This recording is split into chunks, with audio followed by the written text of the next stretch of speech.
You're listening to the Platform Launchers podcast. I'm John Stange, and it's great to have you with us this week. Just enjoyed a robust conversation with our members club. They are live on the call here with me.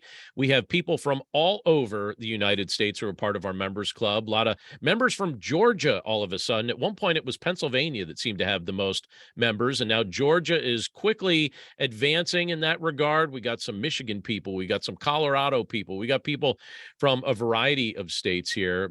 I think all sections of the country actually are represented now in the group, which is really exciting. And we were talking a little bit about our topic today just a moment ago with the group, getting some pre-conversation going. We're certainly going to have more conversation in just a little bit in our members-only Q&A. But our big subject this week is the subject of selling. And I asked the group to just think about the concept of selling, if they feel comfortable with it, if they feel uncomfortable with it. But basically, this week, we're going to attempt to answer the question, how can you get over your fear of selling? How can you get over your fear of selling? If you have been afraid at any given point of selling, how can you get over that fear? Now, I will say this right at the start. Selling is a very scary topic for many entrepreneurs. It's a subject we're uncomfortable with because I think for many of us, it might feel aggressive. I think it might also feel confrontational, or I think sometimes it might feel too close to begging for us to be willing to engage in it. Many of us can tell stories of our bad sales experiences, and I think we'd like to do our best not to become the subject of someone else's story. And I'll even mention this. Do you have a bad sales story? So be thinking about that. Could you think of a bad sales story that you've experienced? Um, would you like to hear a couple of mine? A couple of my bad sales stories. There have been different things that I've experienced through the years that are not exactly positive things, not exactly fun things. And maybe I could share a couple here. And even I'll say this before I share some principles that can get you over your fear of selling. I'm just going to share some of my bad experiences. And one of those experiences that I experienced or endured, I should say, was in 2008. And what was taking place in our family in 2008, that was a season of time when we purchased our current home. And when we purchased our home, it needed repairs, and it also needed some additional furniture to make some of the house more accommodating. And so when it was time for us to furnish the basement of our house, we have a finished basement. I went to a furniture store to see what they had available. And when I went to the furniture store, I just wanted to browse. I didn't really want to interact with the salesperson, but from the moment I walked into the store, a salesman targeted me, and he wouldn't leave me alone. And I remember I politely tried to shoo him off, and I talked to him a few different times, and he just didn't get the hint. And after several interactions, I promise you this was unintentional, but I unintentionally snapped at him, and I said, "Look, I just want to look. I don't have any questions. If I need something, I'll come get you." And things got very awkward at that point because I remember this is a grown man I was speaking to, but he responded to me like a child who had just been reprimanded by his teacher. I remember he put his head down. He looked ashamed. He said he was sorry, and then he backed away from me, and he looked very, very embarrassed. And I remember thinking, related to that circumstance and that situation, that salesman was not very intuitive. He also wasn't a very good listener. Instead of honoring my preferences, he provoked me to anger. And I will say this as a principle of sales, it's never wise to provoke a potential customer like that. People don't like being provoked to anger. And that's what this salesman happened to do. Let me give you another bad sales experience that I had somewhere along the way here. This one happened to me at our local mall. Now, growing up, and I don't know if your experience was different from mine, but growing up, I don't remember ever being approached by people who worked at the stands that are in the center of the mall. I don't remember them trying to get me to buy their product or their service or anything like that. But it seems to me like maybe around 20 years ago, that started to change. That trend started to change. And when that changed, walking through the mall became a different experience altogether because all of a sudden you had to fend off lotion vendors. I remember just, different vendors always wanting to sell lotion. And it seemed like cell phone companies were really aggressive, and they would kind of call out to you, and they would really make the shopping experience something that I don't automatically like to begin with. They made it more dreadful than ever. And I didn't like it. And I remember one afternoon I was walking through the mall by myself, not wanting to be talked to by vendors in the center of the mall, just wanting to walk through the mall. I think I was taking care of a few errands, maybe picking up a few things that we needed. And out of the blue, a saleswoman who was trying to get customers to switch their cell phone carriers, she confronted me. And what she did was she walked toward me and she very loudly said, "Excuse me, but can I ask you a question about your current cell phone plan?" Now, most people tell me I'm a nice person, but I was in no mood for her aggressive sales tactics. And I don't know if you'll think what I did was good or if you'll think less of me, but this is what I did. And I think my distaste for what she was doing, it became very obvious when I looked at her with the meanest expression I could possibly muster. I didn't say a word. I just glared at her. Now, I know most of you are listening to this via the podcast, but I'll do this for the sake of those who are watching on YouTube. I glared at her with a furrowed brow and my most serious stare. So it was something like this. I'm going to laugh if I do this, but it looked something like this. I was like, and I just looked as mean as I could. And I remember she seemed surprised by my response. And as I walked away, this part cracked me up. She didn't know I could still hear what she was saying. But as I walked away, I actually heard her say to her coworkers, "Well, that was freaky." She's like, "That was freaky." And I remember smirking as I walked away. And I have to tell you, it's been a long time since that happened, but I hope that in some small way, I influenced her to maybe consider a different career path. And I bring those up because I think we all probably have stories like that. And I know that none of us want to be thought of as a salesperson who lacks self-awareness and can't perceive that we're actually bothering people. We don't want that to be said of us because we've all had experiences with people who just didn't seem to have a high degree of self-awareness. Well, I'll tell you what, sales does not have to be like that. It doesn't have to be negative at all. In fact, I would argue that it can become a very positive experience once you've created a product or a service that makes the lives of others a little better. If you do that, there are people who will not only buy what you're selling, but thank you for making it available to them. And I think it could also be argued that if you've created something beneficial, some would argue that you have an obligation to make it available to others. But if you're currently afraid of selling, let me suggest, and this is kind of a long list, so I'm going to admit this right up front here, but I want to suggest 9 principles that can make sales much less scary. If you find sales very uncomfortable, I think there's 9 things that can contribute to making it much less scary. Here's my list. Tell me if you agree. First thing on my list is this: be convinced that you've created a helpful and valuable product.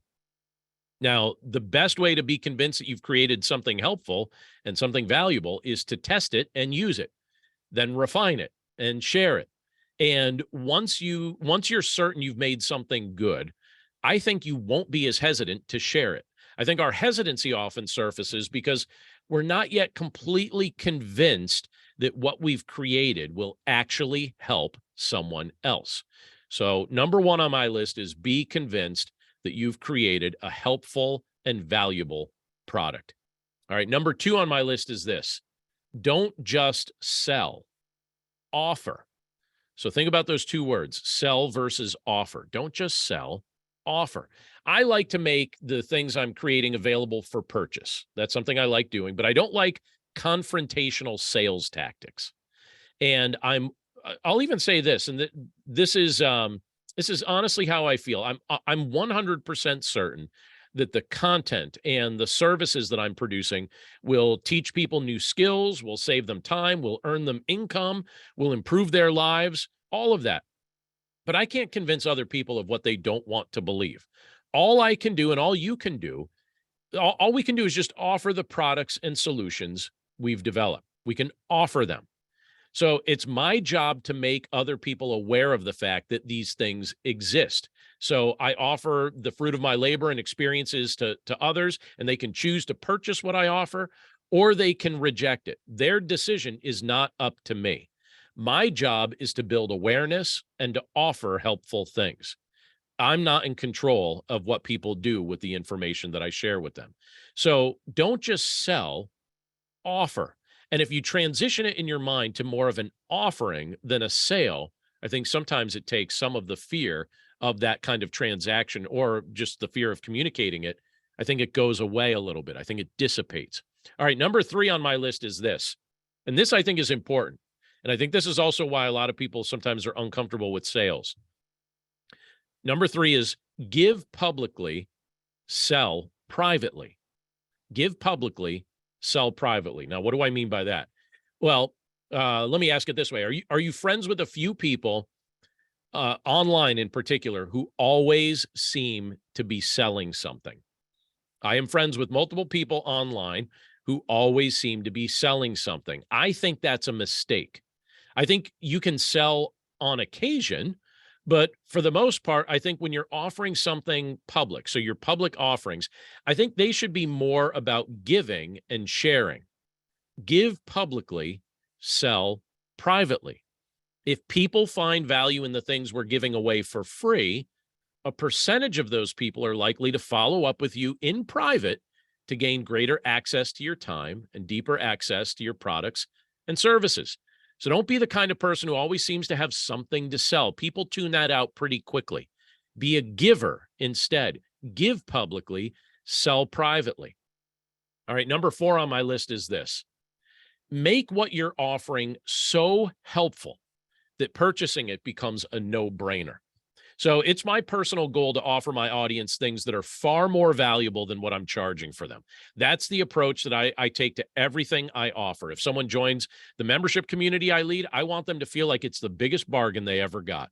If they buy one of my books or if they buy one of my courses, I want them to be able to confidently say that the value far exceeded the cost. So make what you're offering so helpful that purchasing it becomes a no-brainer. All right, number 5 on my list is this.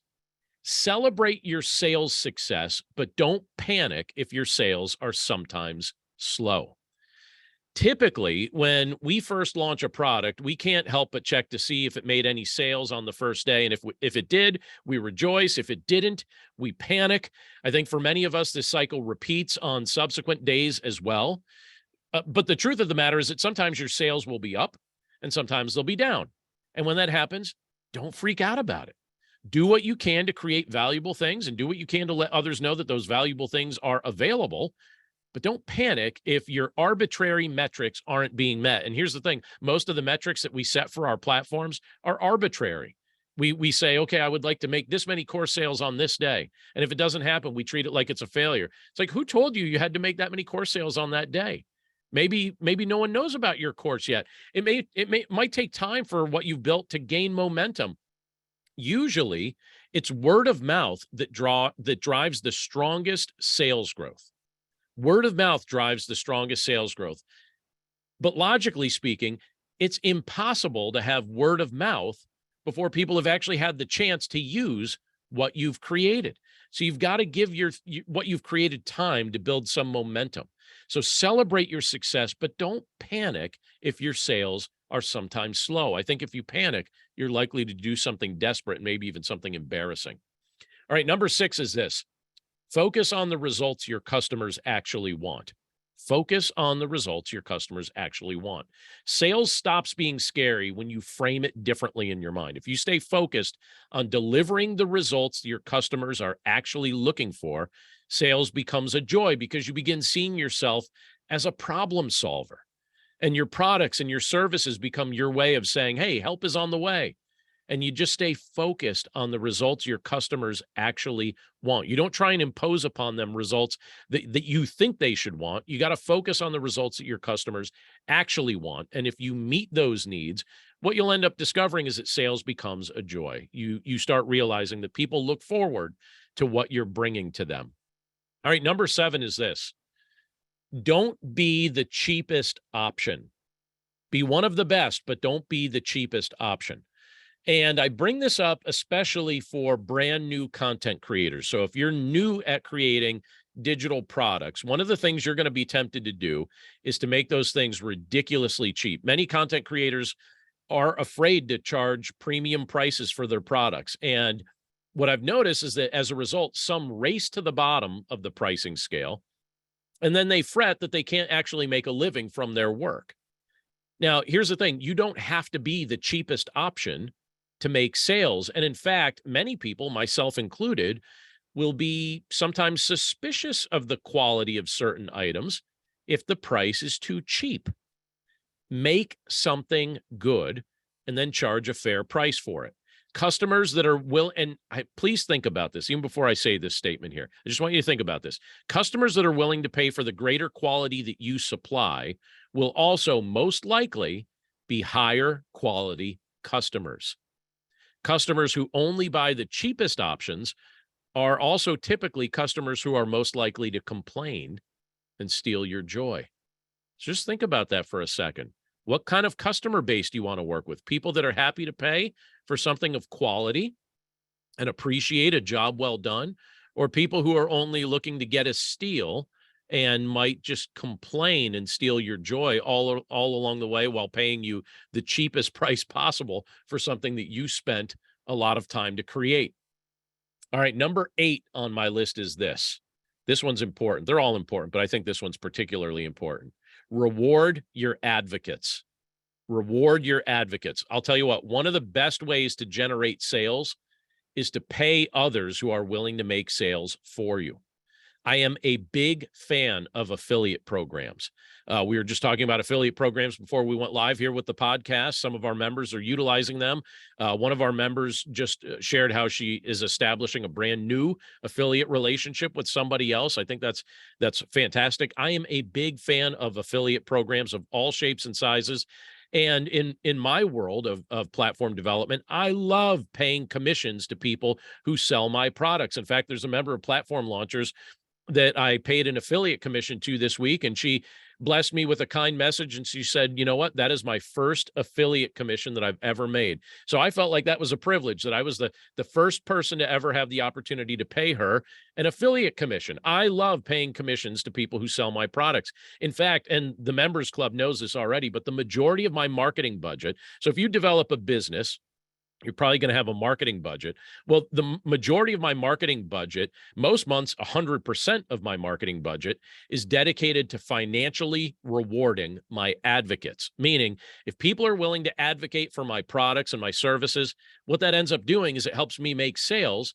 And in return, I'm more than happy to return that blessing with a financial gift to somebody that's willing to share about something I'm creating. I feel like they deserve that. They've done me a big favor. And so I usually work in affiliate commissions with most of the products that I sell or create, because I feel like rewarding advocates is a great way to get over the fear of selling.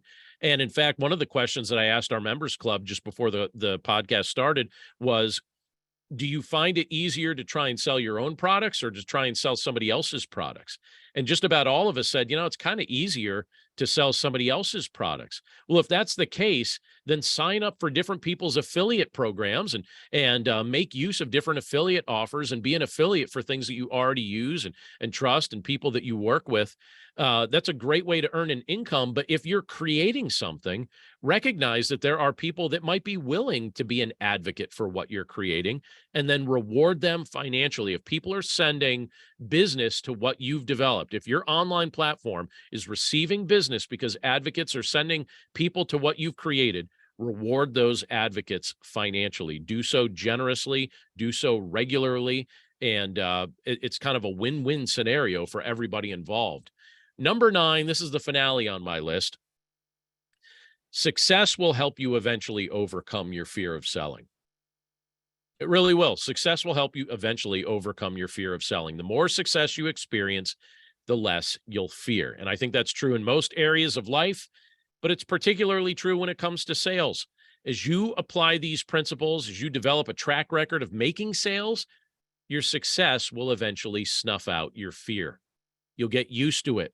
It won't seem as mysterious to you. You'll figure out a way to be somebody that makes what you're building and creating known without feeling like a slimy salesperson while you do that. You'll make your offers, you'll make people aware of your offers, but you won't feel like you're trying to sell people on something they can't even use or sell people on something they don't even want.